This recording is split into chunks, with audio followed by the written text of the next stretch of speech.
Que a graça e a paz do Senhor estejam sobre as nossas vidas, amém?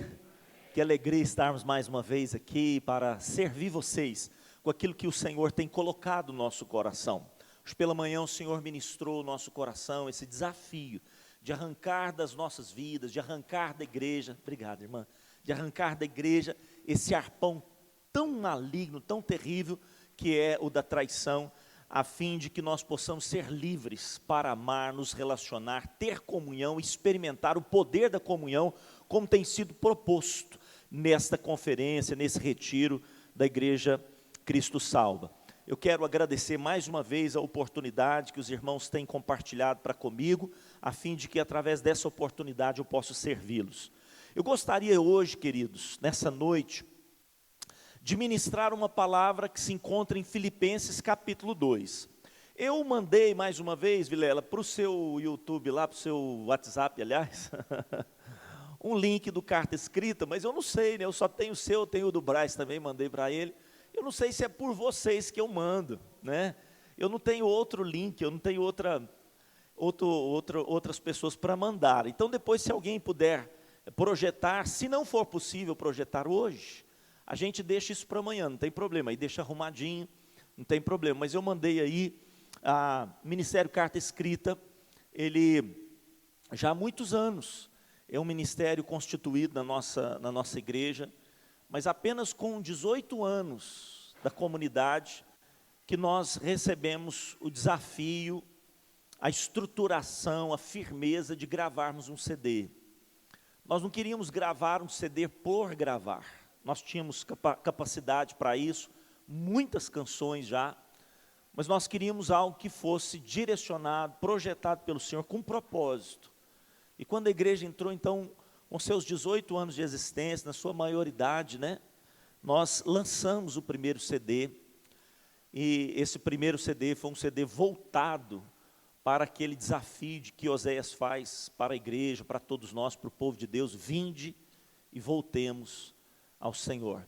Foram canções que levaram a igreja a um quebrantamento, a um retorno a Deus, a voltar mesmo aos caminhos do Senhor, e canções foram ministradas dentro desse tema.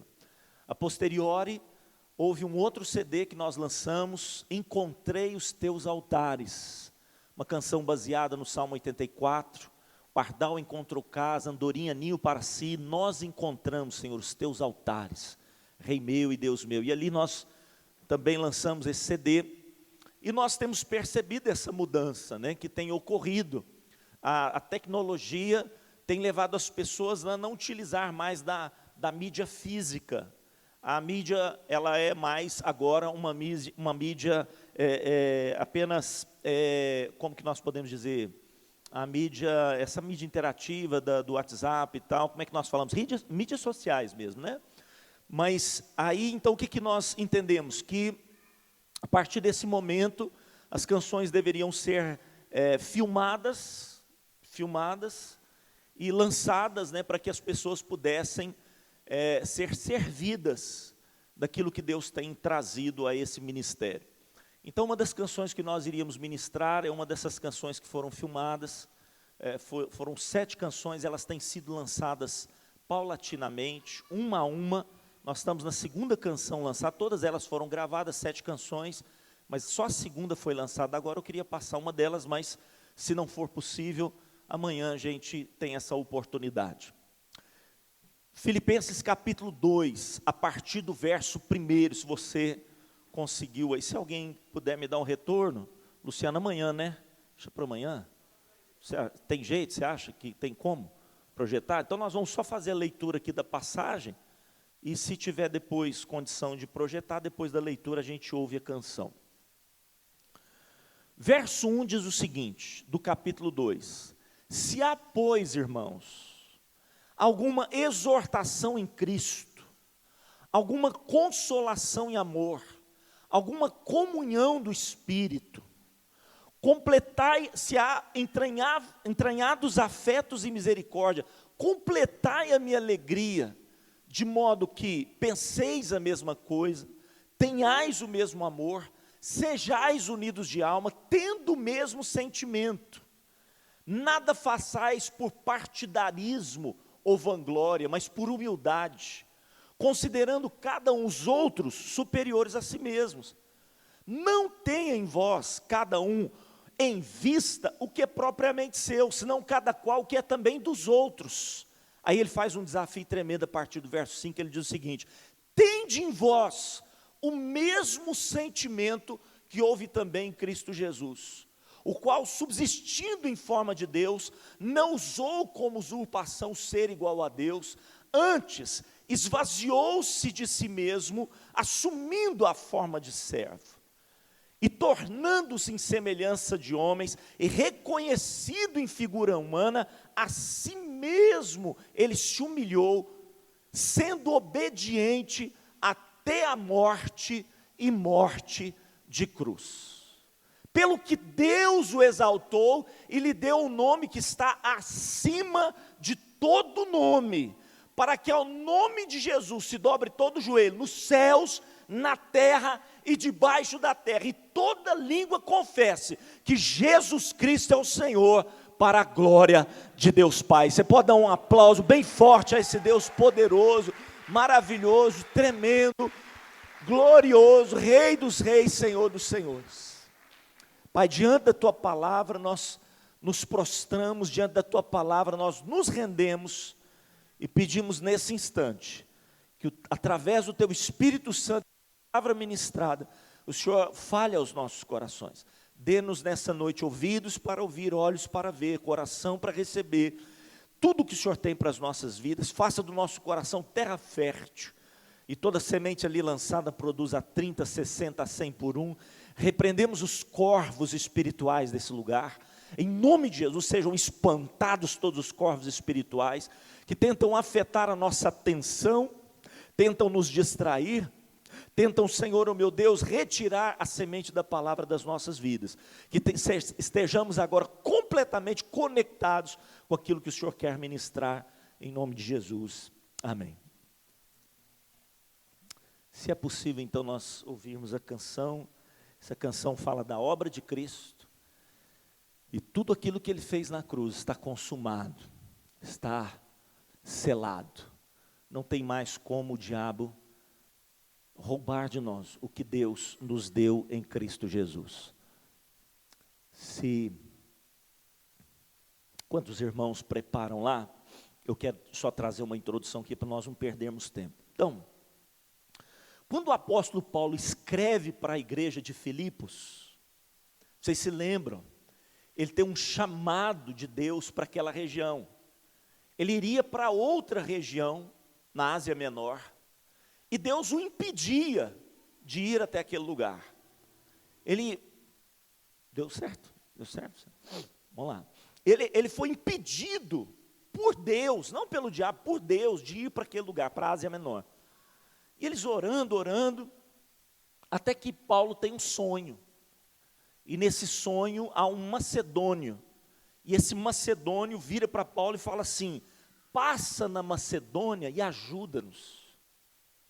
Eles entenderam que o Senhor os dirigia para aquele lugar. Passaram em alguns lugares e chegaram até a cidade de Filipos, que é a primeira cidade da Macedônia. Primeira cidade da Macedônia. Ali então, o que o apóstolo Paulo fazia quando chegava numa cidade? Ele ia para a sinagoga. Ele pregava na sinagoga, era o ponto de pregação de Paulo, era a sinagoga. Mas em Filipos não tinha sinagoga. E eles falaram então assim: olha, vamos orar, vamos procurar um lugar de oração. E quando eles foram procurar um lugar de oração, certamente perto de um rio ou de um riacho, encontraram ali algumas mulheres, pregaram. Uma dessas mulheres, chamada Lídia, se converteu, uma mulher da alta sociedade, porque era vendedora de púrpura, era um produto muito caro, então era muito bem sucedida. Ela se converteu, abriu o coração e abriu a sua casa para se tornar uma igreja, um ponto de pregação na cidade de Filipos. Ali o apóstolo Paulo e os seus discípulos então pregavam, ministravam a palavra, até o ponto em que houve então uma revolta contra eles. O apóstolo Paulo foi preso, juntamente com Silas, e os dois sofreram ali chibatadas, apanharam em praça pública, e depois foram encarcerados no mais interior daquela prisão, feridos, machucados, e à meia-noite, eles começaram a louvar, a adorar, a cantar louvores ao Senhor, e diz que uma unção tão forte entrou naquela prisão, cadeias foram quebradas, grilhões despedaçados, os presos foram soltos, mas não saíram daquele lugar, porque foram presos pela presença de Deus. Quantos querem ser presos pela presença do Senhor? Cativos pela presença de Deus? O carcereiro ficou desesperado, pensou que todo mundo tinha fugido, quis se suicidar, e naquele instante Paulo diz, não faça-te mal nenhum, todos estamos aqui. Ele entrega o seu coração a Jesus e diz, que preciso fazer para ser salvo? Paulo diz, creia no Senhor Jesus, será salvo tu e a tua casa. Leva Paulo para a sua própria casa, sara Paulo das suas feridas. Depois, quando retorna à prisão, toda a sua casa já está salva. O apóstolo Paulo recebe o habeas corpus, e eles dizem, pode ir embora. O carcereiro vem com a notícia. Paulo então, fala assim, não é assim que nós vamos sair, nós não somos malfeitores. Eu não sei por que eles nos colocaram aqui, e Paulo utiliza da sua autoridade, cidadão romano, então as autoridades da cidade têm tirado. Naquele lugar se forma uma igreja tremenda, abençoadora, uma igreja fortíssima. Os anos passam, o apóstolo Paulo é preso, ele está agora cativo, ele está preso em Roma, e ali ele escreve uma carta para a igreja de Filipos, a igreja dos filipenses. E nessa carta ele está tão feliz com essa igreja, tão feliz, e ele começa a contar que lá em Roma, ele está pregando para toda a guarda pretoriana, e eles estão se convertendo, está contando para eles ali. E no capítulo 2, ele diz assim, irmãos, eu não posso ir aí, eu estou preso, Vilela, eu não posso ir aí dar um abraço em vocês. Imagina o pastor Vilela, que tem esse coração de pastor, e de cuidado, e saber, e abraçar os irmãos, e beijar, estar preso em um lugar, não poder vir aqui, não poder dar um abraço dos irmãos, deve ser algo angustiante. O apóstolo Paulo fala assim, irmãos, eu não posso ir aí, vamos fazer o seguinte, completem a minha alegria, eu já estou feliz, porque vocês estão firmes no Senhor, completem a minha alegria. Aí onde vocês estão, faça o seguinte, se existe alguma exortação em Cristo, eu quero falar aqui sobre 7 pontos que fazem da igreja uma igreja sadia na comunhão e no propósito de Deus. 7 desafios de Deus, tá liberado? Vamos ouvir a canção e depois a gente dá sequência na palavra, então? Vamos ouvir a canção.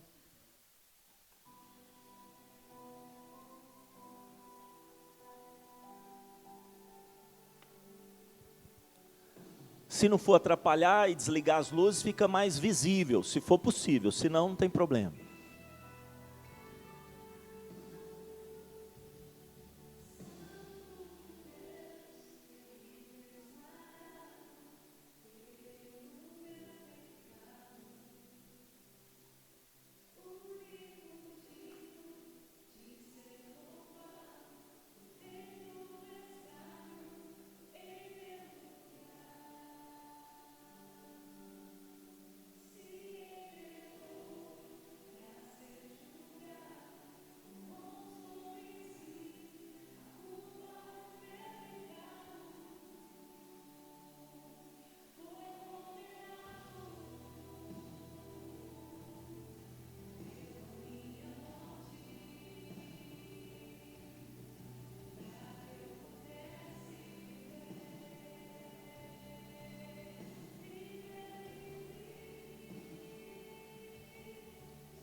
o fim, até o fim. Bendito o teu nome para sempre. E tendo-os amado, amou-os até o fim. O apóstolo Paulo diz para aquela igreja, eu quero desafiá-los em 7 aspectos. Ele fala assim, olha, se há alguma exortação em Cristo, a primeira coisa. Depois ele diz assim, ó, se há alguma consolação de amor, é uma outra característica que a igreja precisa ter. Terceira coisa que ele diz assim, olha, se há alguma comunhão do Espírito, uma terceira característica. Ele fala, se há também entranhados afetos no meio de vocês. Além disso, além dos entranhados afetos, se há também misericórdia pairando sobre essa igreja, até aí 5 características. Ele diz assim, olha, tenhais todos vós o desafio da unidade. Vocês possam pensar a mesma coisa, ter o mesmo amor, estar unidos de alma e ter o mesmo sentimento.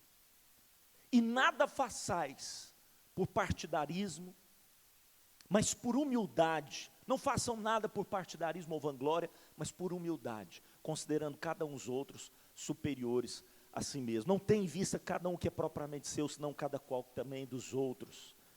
Esse desafio da unidade, o apóstolo Paulo fala, vocês precisam ter unidade de pensamento, unidade de sentimento e unidade de motivação.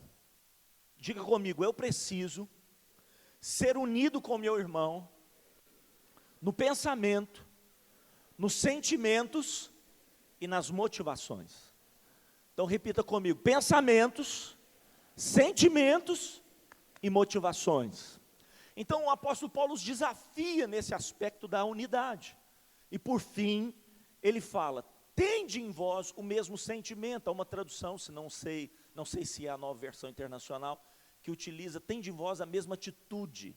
Essa palavra, tende em vós o mesmo sentimento, melhor seria traduzida por atitude mesmo.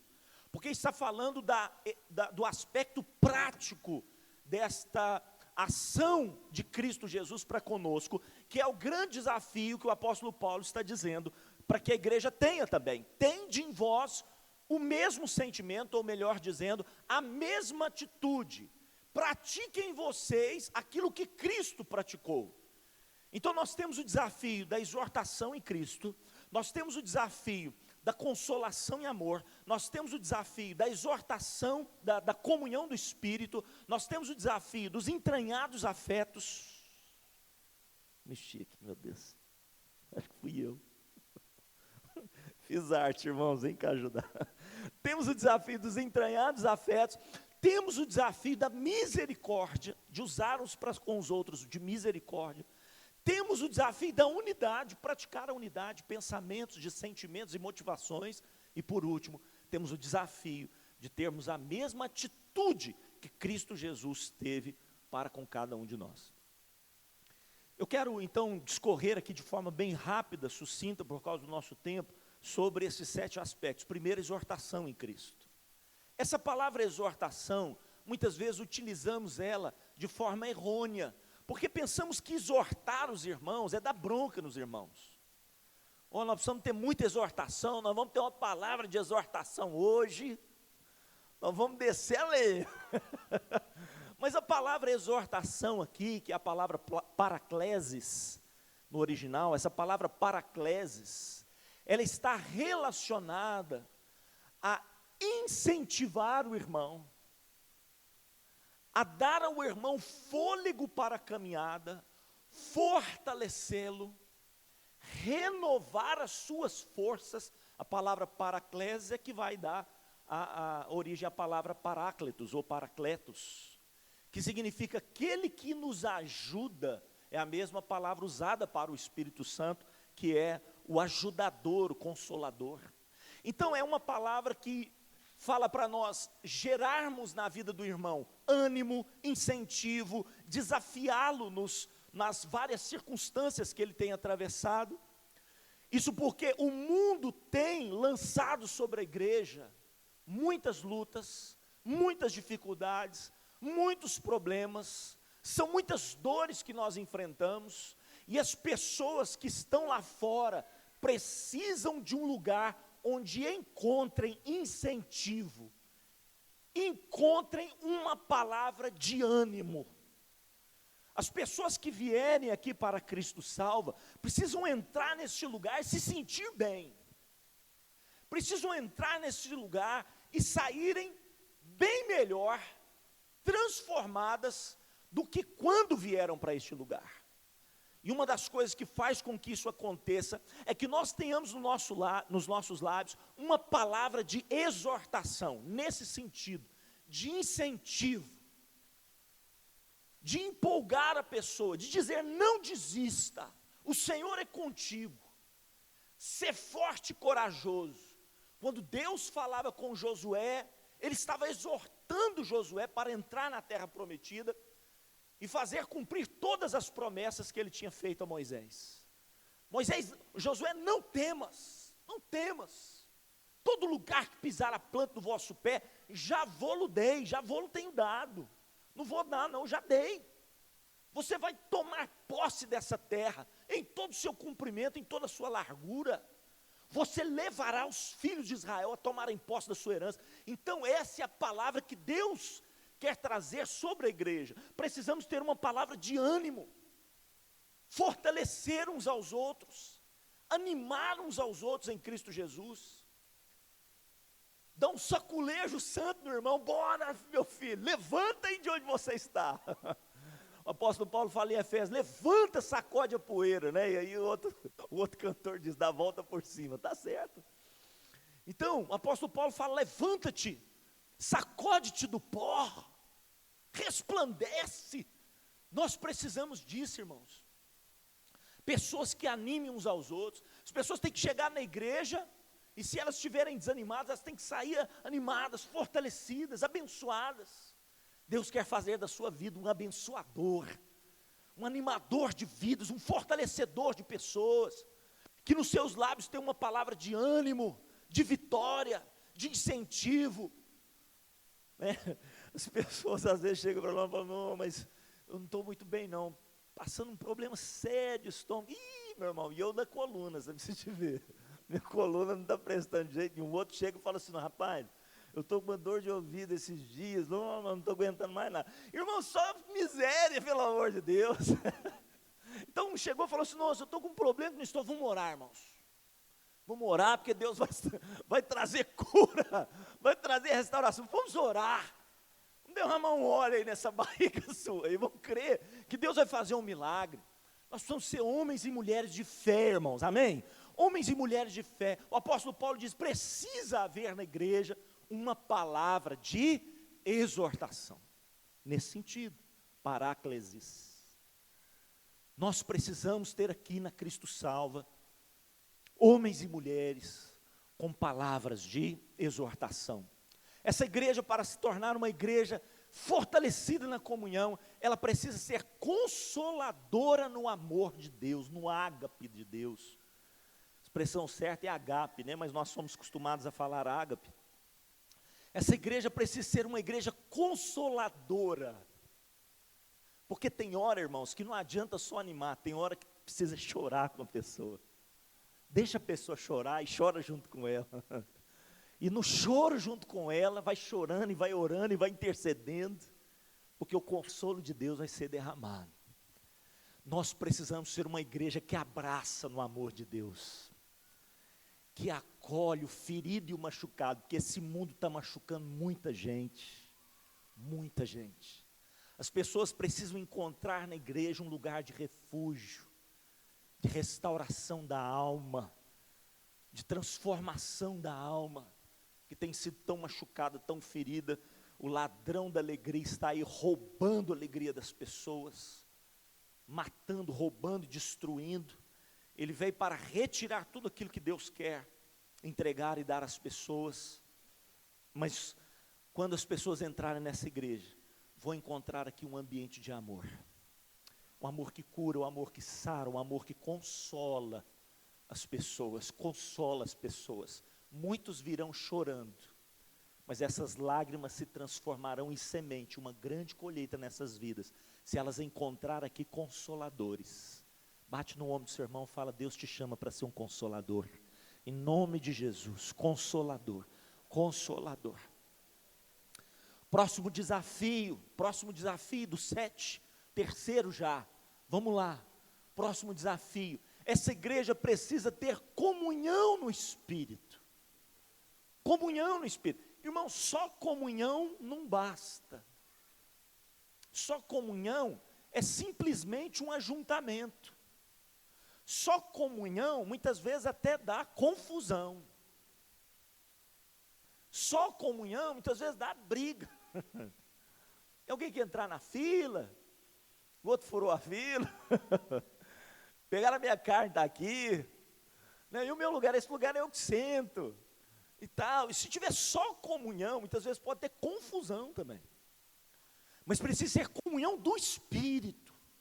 Do Espírito, não é só da carne, irmão, da picanha, né?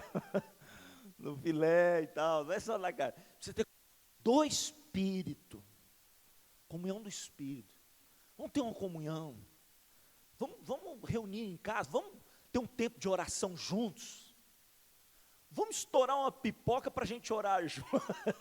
Ninguém estoura pipoca para orar, para buscar a Deus, para meditar na palavra, só para ver um filme e tal. Não está errado. Não está errado, é comunhão. Mas já fizeram essas propostas? Vamos ter um tempo lá em casa de oração. Vamos juntar a célula para a gente orar. Vamos nos reunir para interceder pela vida do pastor, da pastora, dos pastores dessa igreja. Vamos orar. Vamos ter uma comunhão da palavra, ao invés de ter uma comunhão da picanha. Vamos ter uma comunhão da palavra. Vamos compartilhar, cada um compartilha um texto que Deus tem falado. Comunhão do Espírito, irmãos. Comunhão do Espírito. A igreja precisa ser um lugar onde tem comunhão do Espírito. Presta atenção. Presta atenção. Você acha, irmãos, que, olha, esse louvor aqui, que extraordinário esse louvor, né, pastor Vilela? Que bênção, irmão. Vamos dar um aplauso para esses irmãos do louvor? Vamos dar um aplauso. Que bênção, irmão. Show de bola. Que coisa maravilhosa. Ué, mas tocar por tocar, quantos profissionais aí no carnaval não estão tocando, não é verdade? Pessoas talentosas e que sabem tocar de forma extraordinária, estão aí, olha, tocando. Por que as pessoas vão deixar de ir lá, na folia, para vir para esse lugar? Qual que é o diferencial? É porque o irmão sabe tocar bem bateria, o outro sabe tocar bem guitarra? Não, irmãos. É a presença do Espírito. É a presença do Espírito.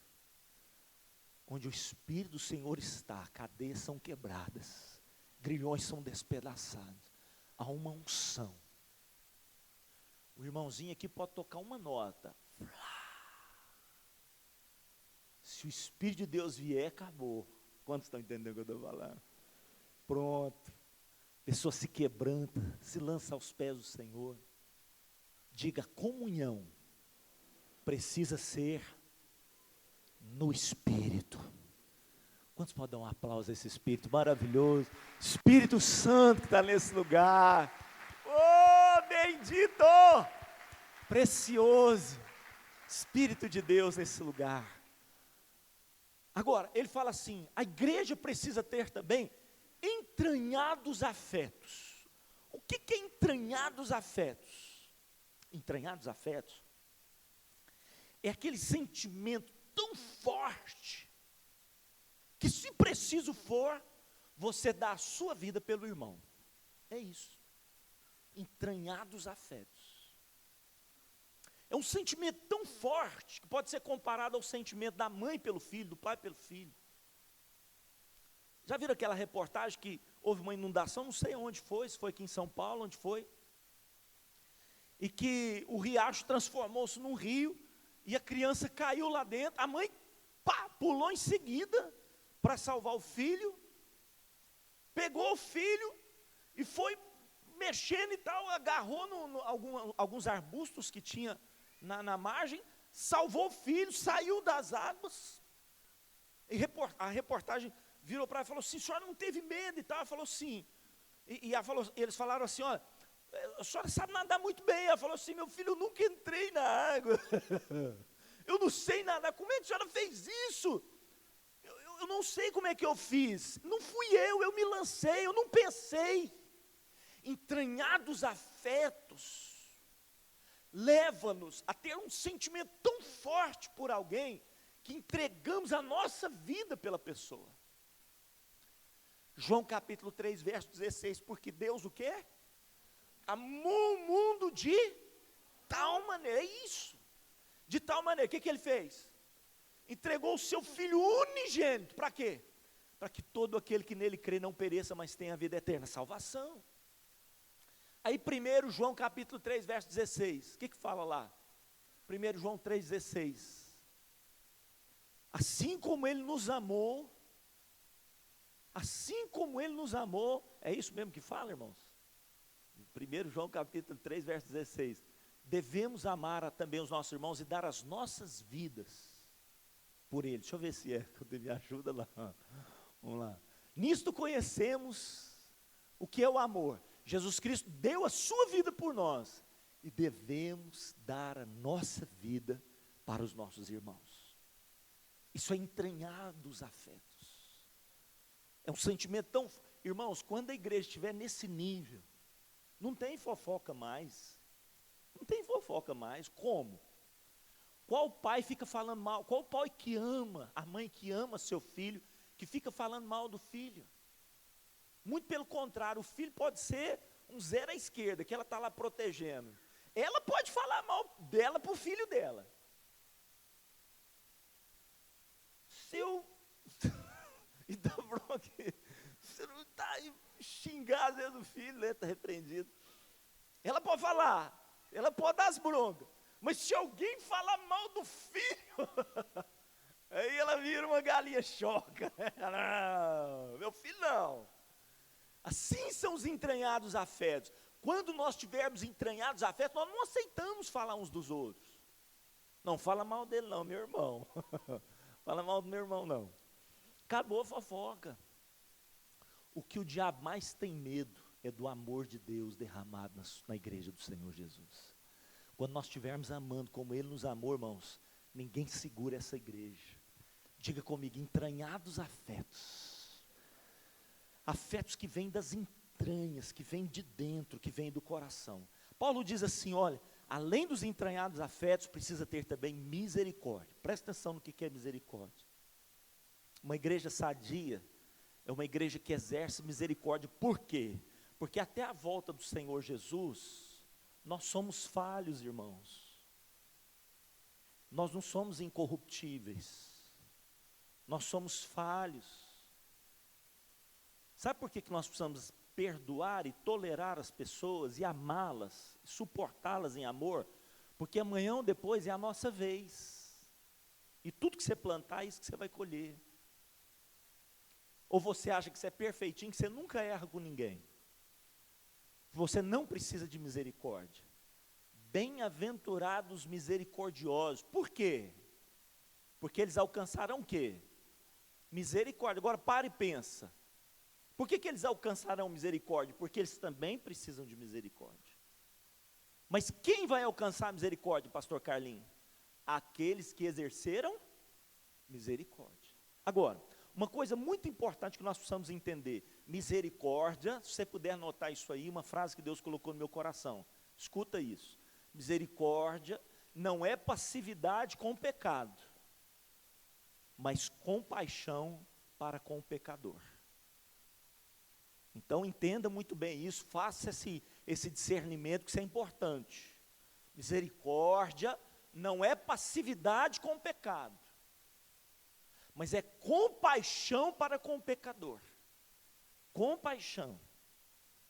Não é alisar o pecado, não é passar a mão em cima do erro, é tratar, é ser radical contra o pecado, é não alisar o erro, mas ao mesmo tempo chorar com aquela pessoa, ter misericórdia, falar, estou com você, vamos sair desse poço, estamos juntos.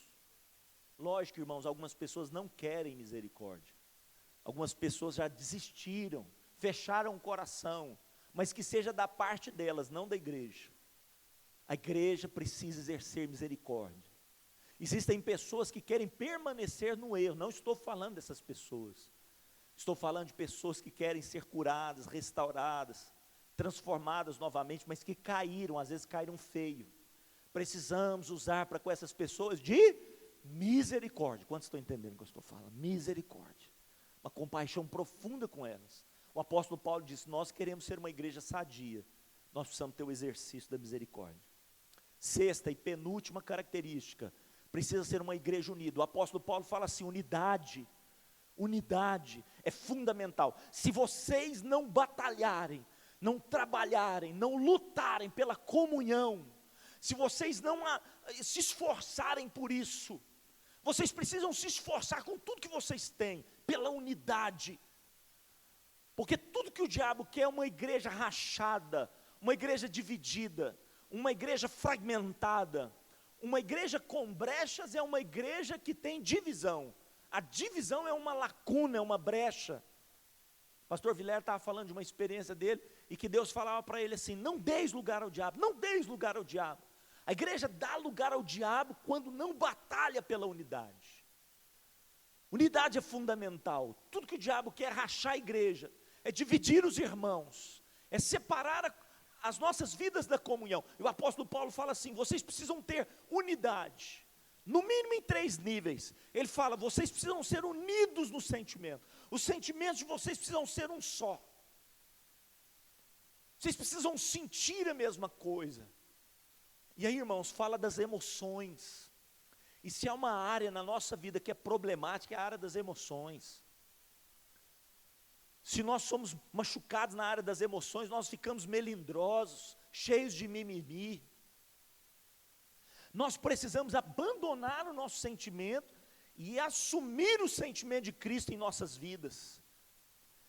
O apóstolo Pedro diz assim, olha, ele foi ultrajado, mas não ultrajava. Falaram mal dele, mas ele abençoava as pessoas.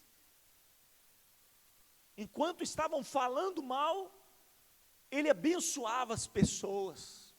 Enquanto ele estava sendo ferido, ele estava liberando bênção sobre as pessoas. Na cruz, ele diz, meu Pai, perdoa-os, porque eles não sabem o que fazem. Enquanto liberavam palavras de maldição, ele liberava palavras de bênção, porque o sentimento de Cristo Jesus estava unido com o sentimento do coração do Pai. E nós precisamos ter o mesmo sentimento uns para com os outros. Não nos deixar levar pelo sentimento da amargura, do ressentimento, da incredulidade, da dúvida, da murmuração e tantas outras coisas que atrapalham a nossa comunhão. Ele diz assim, vocês precisam ser unidos num só pensamento. Um só pensamento. Há uma direção profética nesse lugar. Irmãos, vamos fazer isso como igreja? Pronto, é isso que nós vamos fazer como igreja.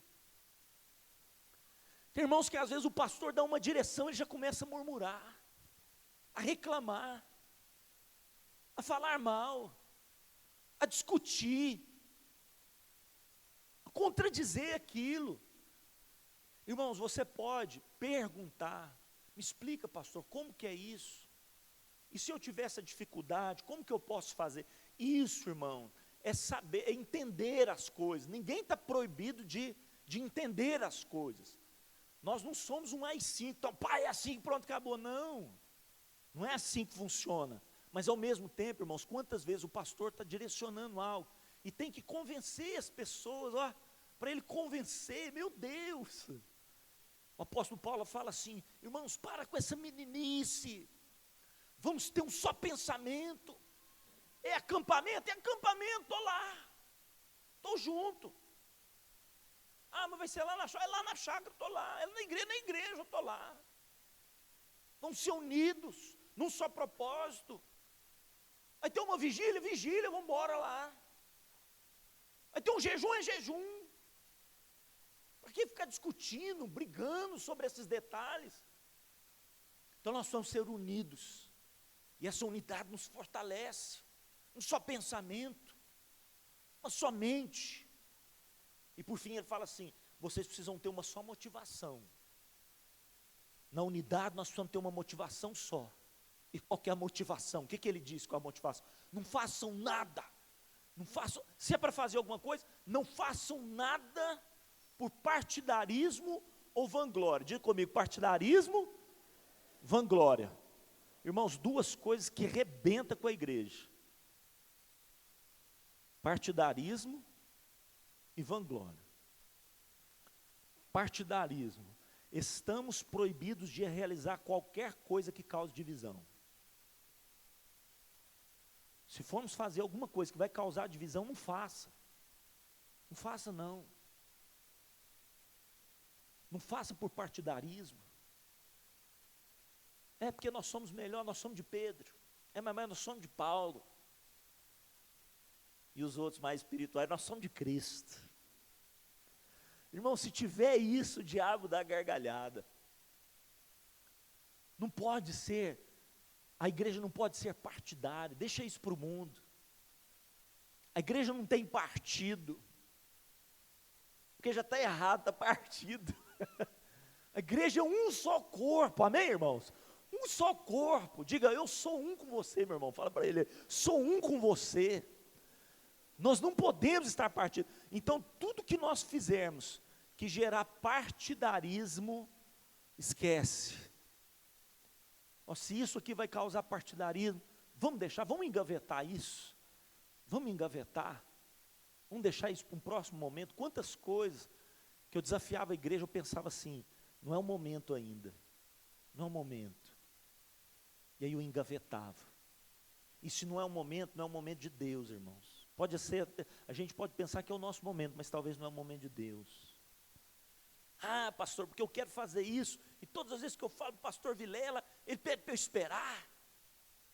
Não entendo isso mais. Eu chego para o Eduardo e falo, Eduardo, vamos fazer e tal. Ele fala, espera mais um pouquinho. Não, pastor, tem que fazer isso, tem que fazer aquilo.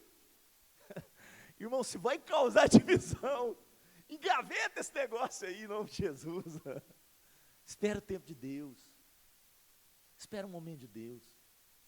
Nada façais por partidarismo ou por vanglória. Se é para enaltecer o seu nome, se é para você aparecer, esquece. Esquece.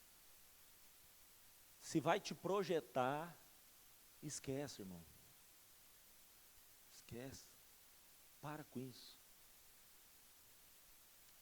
Se vai colocar você na fita, se vai aparecer na foto, se é alguma coisa que vai te colocar, sabe, em destaque, não faça isso, não faça isso. Não faça isso por partidarismo nem por vanglória. Faça isso, qualquer coisa que nós tivermos que fazer, façamos por humildade. Como, pastor Carlinhos? Considerando os outros superiores a nós mesmos. Os outros superiores. Aí, para explicar a motivação, Paulo fala da ação. Repita essa frase comigo. Para explicar a motivação, Paulo revela a ação.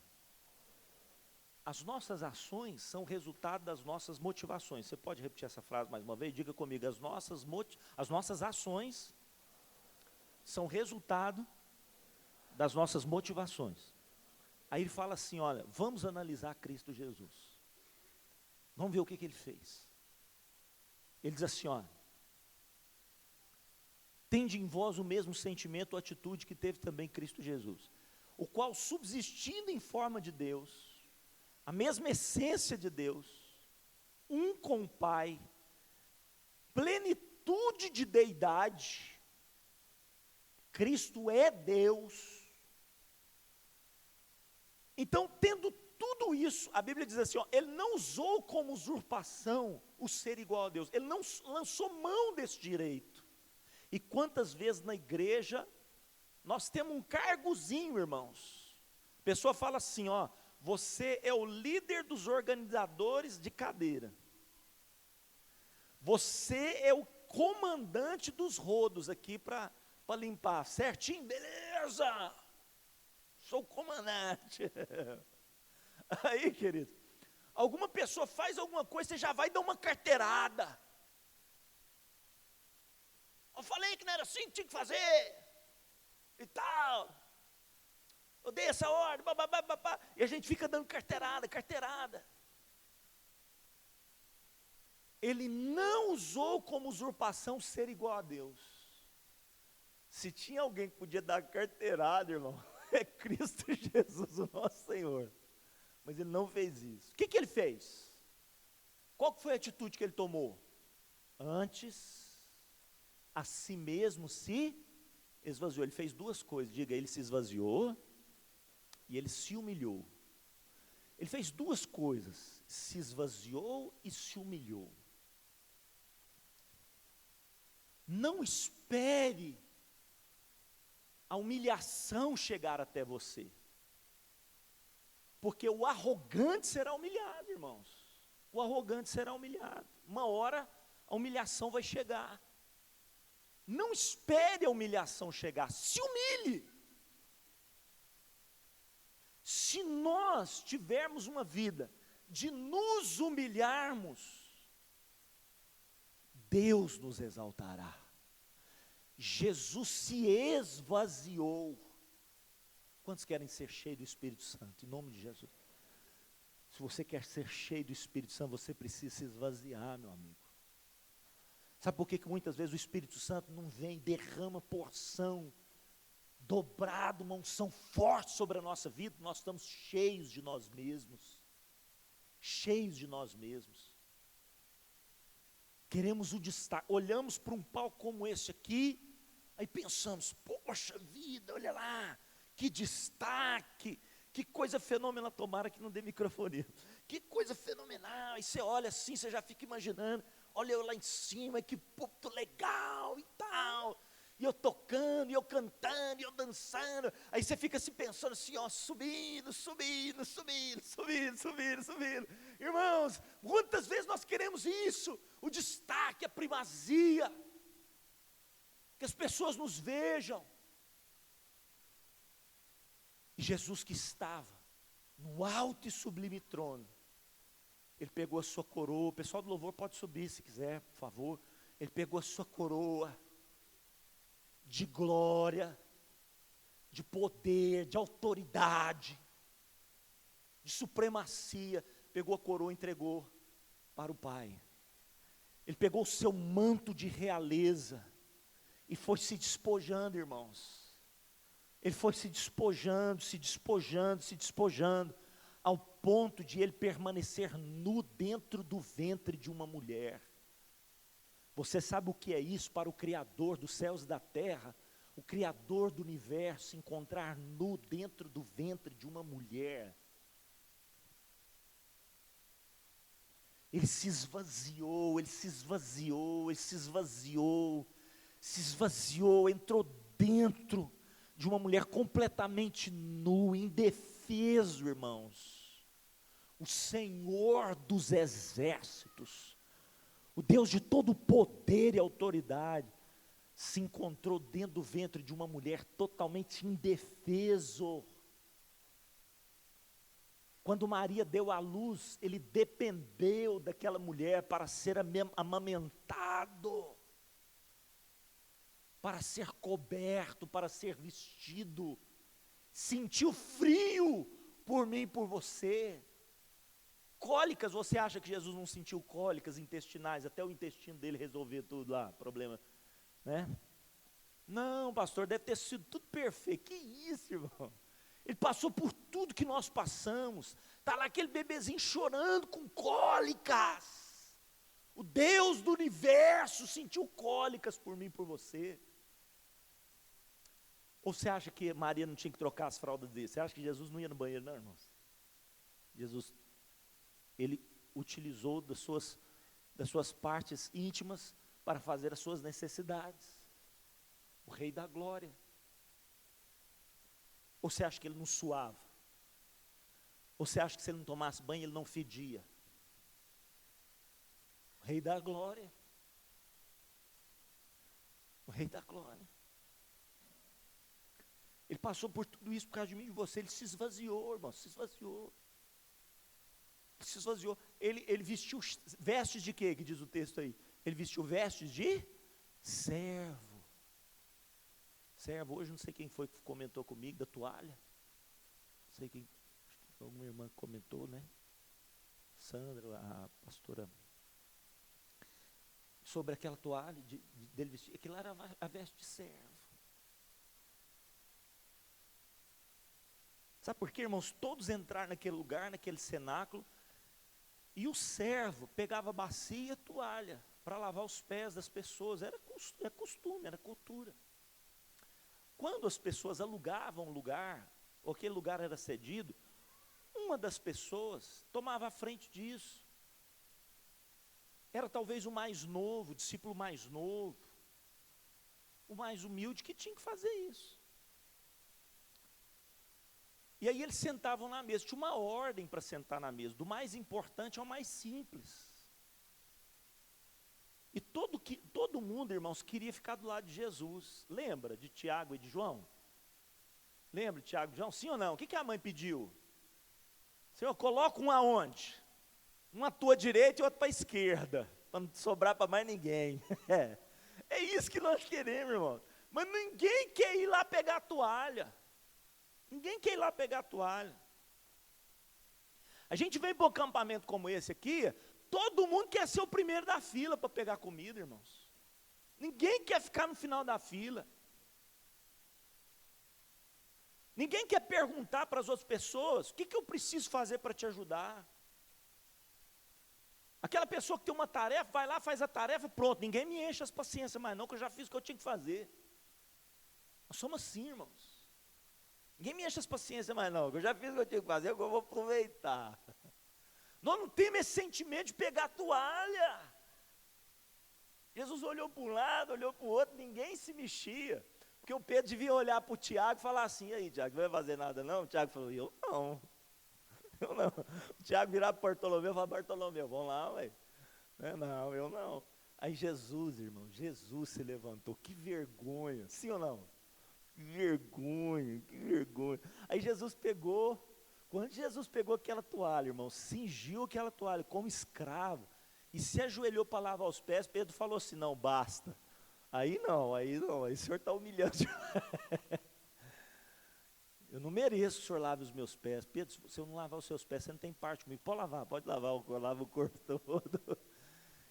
Ele falou no final assim, ó, assim como eu fiz, façais vós também. Será que nós estamos dispostos a, ao invés de subir a escada, irmãos, o pessoal pode começar a tocar, né, os instrumentais, será que nós estamos dispostos a descer?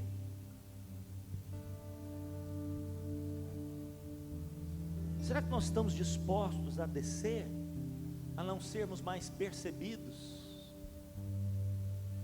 a ninguém nos notar mais, a não procurar os olhos dos homens, só os olhos de Deus, a descer cada vez mais, até encontrar os pés dos irmãos? Será que nós estamos tendo o mesmo sentimento de Cristo Jesus? Ou nós queremos que as pessoas nos sirvam? Porque na verdade, pastor Carlinhos, eu paguei algo por esse congresso aqui. Eu tenho que comer bem. E outra coisa, eu fui repetir, não tinha mais comida. Será que nós estamos dispostos a você perceber uma pessoa que está com um pouquinho mais de fome, e ela foi repetir e não conseguiu, você entregar o seu prato para ela? Será que esse é o nosso sentimento, irmãos? Será que é isso que está batendo no nosso coração? Esse tipo de sentimento que está batendo no nosso coração? Ou nós estamos querendo subir a escada? Nós estamos querendo aparecer na filmagem? Opa, afasta aí, irmão, dá uma afastadinha aí e tal. Será que nós queremos, é isso, irmãos? Ou nós queremos fazer como Cristo Jesus fez? Se esvaziou e se humilhou. Ele se humilhou, ninguém humilhou Jesus, ele se humilhou. Ele se humilhou. Ele falou assim, ó, ninguém tira a minha vida, pode ficar tranquilo, ninguém tira a minha vida, ninguém tirou a vida de Jesus. Ninguém tinha poder para tirar a vida de Jesus, irmão, ninguém tinha poder. Quando os soldados chegaram para prendê-lo, ele falou assim, quem que vocês estão procurando? Jesus Nazareno. Quando ele falou assim, sou eu, só dele falar assim, sou eu, que é a expressão eu sou, no Velho Testamento, sou eu, quando ele disse isso, os soldados caíram tudo por terra. Ninguém tinha o poder para prender Jesus. Ele se humilhou, ele ele se entregou. A expressão de Isaías é assim, olha: ele foi oprimido e humilhado, como cordeiro foi levado ao matadouro, como ovelha muda perante os seus tosqueadores, ele não abriu a sua boca. Ele se entregou, ele decidiu se humilhar. Mas quando ele fez isso, a Bíblia diz que ele desceu às regiões mais baixas da terra.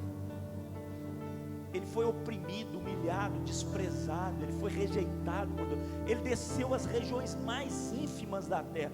Quando ele fez isso, se esvaziou totalmente, dizendo: está consumado, está consumado.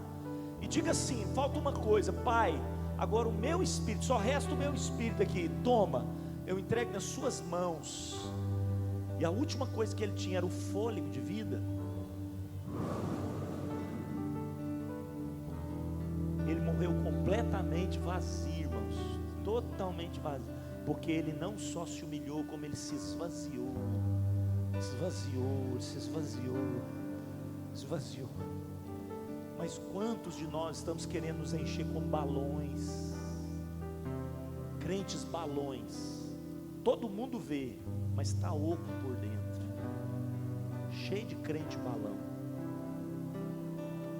Deus quer fazer de mim, de você, crentes sementes, pequenininhas, mas quanto mais se humilha, quanto mais se entrega, quanto mais morre para si mesmo, mais frutifica para Deus. Deus quer fazer de mim, de você, crentes sementes. Muitas vezes ninguém enxerga, mas vai fazer um estrago no inferno. Se você quer essa unção de Cristo sobre a sua vida, fique de pé onde você está, em nome de Jesus. Vamos adorar o Senhor com uma canção. E se Deus incomodar você, vem cá para frente. Vem cá para frente conversar com Deus.